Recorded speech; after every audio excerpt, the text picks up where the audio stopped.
Undang Habib ke Banten, tapi bertanya 10.000. La ilaha illallah, la ilaha 10.000. Tidak mau pulang. Ramainya pembahasan tentang nasabah alawi atau para habaib dari Yaman belakangan ini kan lagi rame-ramenya ya. Karena mungkin selama ini orang itu menganggap bahwa habaib itu adalah dzurriyyah Nabi, bahwa para habaib itu adalah cucu Nabi. Hal itu berdasar dari apa yang sering mereka sampaikan dalam ceramah-ceramah mereka. Mereka kan sering mengatakan kalau mereka adalah cucu Nabi, dalam tubuh mereka mengalir darah Nabi.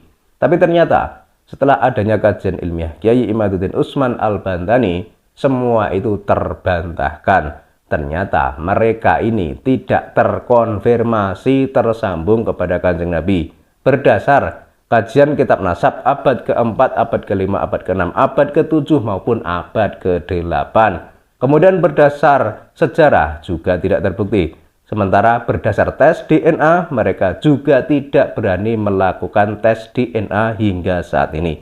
Dan ternyata tentang adanya polemik habaib ini, ternyata ada seorang ulama hebat di Banten yang sudah menjelaskan siapa sebenarnya para habaib ini.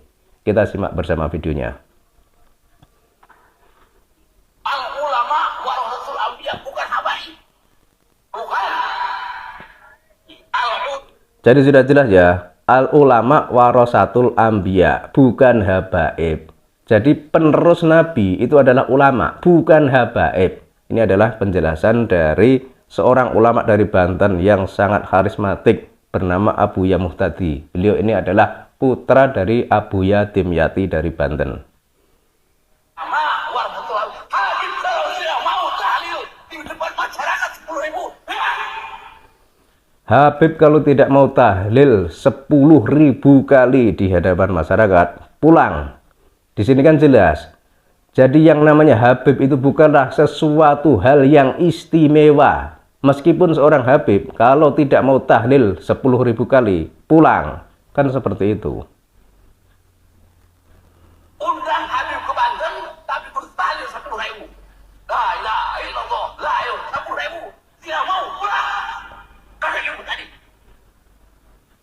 Jadi ya seperti itu ya. Memang Habib itu bukanlah sesuatu yang istimewa ya.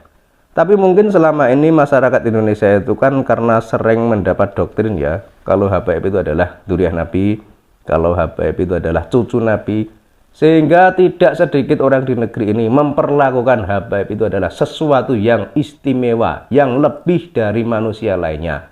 Karena apa? Ya karena tadi, karena dia memang sering mengaku sebagai cucu Nabi. Dan orang-orang pun menghormati atau memuliakan mereka, atau menganggap mereka lebih dari yang lain, itu adalah karena menganggap mereka adalah cucu Nabi. Tapi kan sekarang sudah terungkap semuanya, sudah terlihat semuanya, bahwa ternyata pengakuan mereka itu tidak ada bukti. Karena berdasar kitab nasab itu tidak terbukti, berdasar kajian sejarah tidak terbukti, dan berdasar tes DNA juga tidak berani. Dan sekarang pertanyaannya, kalau sudah ada fakta seperti ini, bahwa habaib itu adalah bukan dzurriyyah Nabi, apakah bangsa Indonesia atau rakyat Indonesia yang dulu itu menghormati, menyanjung Habib, itu akan tetap percaya kalau habaib adalah dzurriyyah Nabi? Dan kalau kita lihat di video awal tadi, memang yang namanya habaib itu bukanlah sesuatu hal yang istimewa, bukanlah sosok yang istimewa yang harus dimuliakan melebihi dari manusia lainnya. Itu tidak harus seperti itu. Karena ya itu tadi, habaib itu juga manusia. Tapi ya karena mungkin selama ini orang itu terlalu lama didoktrin kalau mereka ini adalah dzurriyyah Nabi, nah akhirnya orang pun menghormatinya, menghargainya melebihi dari yang lainnya. Padahal kalau kita itu paham, sebenarnya yang dzurriyyah Nabi, yang keturunan Nabi, yang ada di Indonesia ini, yang ada di Nusantara ini, itu adalah mereka para wali songo dan keturunan wali songo. Mereka inilah dzurriyyah Nabi yang sebenarnya. Dan soal kedatangan mereka di Nusantara, para wali songo itu kan menyebarkan Islam di Nusantara, itu kan sekitar abad ke-14. Islam itu disebarkan secara luas di negeri ini, sehingga hampir 85% penduduk di Nusantara itu memeluk agama Islam. Sementara para habaib itu kan datang ke Nusantara, itu kan sekitar abad ke-19. Jadi kala itu Belanda itu sudah posisinya itu terdesak karena sering mendapat perlawanan dari orang-orang pribumi Nusantara yang dipelopori oleh para keturunan Wali Songo.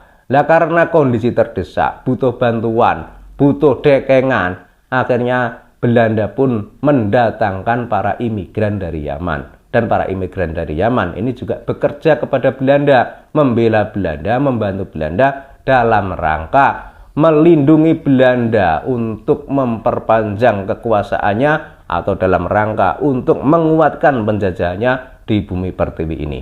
Maka sekarang kok misalnya ada rame-rame bahwa Habaib itu adalah orang yang menyebarkan Islam di Nusantara, dan ini adalah pengklaiman yang tidak berdasar. Karena faktanya yang mengislamkan penduduk di Nusantara itu adalah para Wali Songo, bukan para Habaib dari Yaman.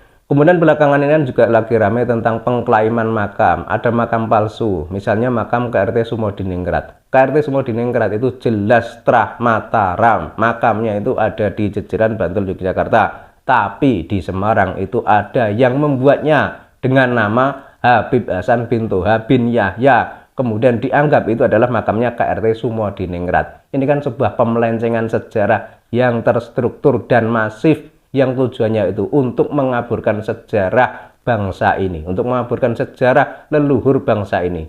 Dan ternyata tidak hanya satu itu yang diklaim, tapi ada beberapa, misalnya Pangeran Diponegoro, ada juga Ki Jurumertani, dan lain sebagainya. Dan anehnya, mereka ini diklaim menjadi habaib. Ada yang bin Yahya, ada yang Alaidrus, ada yang Asegaf atau apa. Ini kan sebuah pemelencengan sejarah. Dan pembahasan tentang nasabah Alawi ini tidak ada sangkut pautnya dengan pilpres ya. Karena pilpres itu sejak dulu hingga sekarang ya seperti itu. Karena pembahasan tentang nasabah Alawi ini ada pilpres atau tidak, hal ini tetap akan berjalan. Karena ini kan menyangkut umat manusia di dunia ini. Menyangkut umat manusia yang ada di Indonesia ini. Apalagi kok ada yang bilang polemik nasab ini hanya perseteruan atau permusuhan antara kelompok keluarga Wali Songo dan keluarga Ba'lawi. Nah, ini adalah sebuah tuduhan yang tidak berdasar. Kemudian ada juga yang bilang kalau para Ba'lawi itu minta maaf kepada para dzurriyyah Wali Songo, masalah akan selesai. Tidak seperti itu, Mas Bro. Ini adalah persoalan umat di negeri ini. Ini adalah soal kebenaran. Jadi ada atau tidaknya perseteruan antara kubu Wali Songo dengan kubu Ba'lawi, atau ada tidaknya pilpres yang namanya kajian nasab, ini akan tetap berjalan. Karena ini sebuah kebenaran yang harus disampaikan kepada seluruh umat manusia yang ada di dunia ini, kepada umat muslim khususnya di Indonesia ini. Dan kita kembali ke video awal tadi. Jadi sudah jelas ya, Abuya Muhtadi itu sangat tegas ya, bahwa secara tidak langsung mengatakan bahwa habaib itu bukanlah sesuatu hal yang luar biasa. Jadi habaib itu adalah manusia biasa, sehingga tidak perlu disanjung-sanjung, tidak perlu dihormati berlebihan. Karena meskipun selama ini mereka itu mengaku sebagai cucu Nabi, mengaku sebagai dzurriyyah Nabi, namun faktanya semua itu tidak terbukti.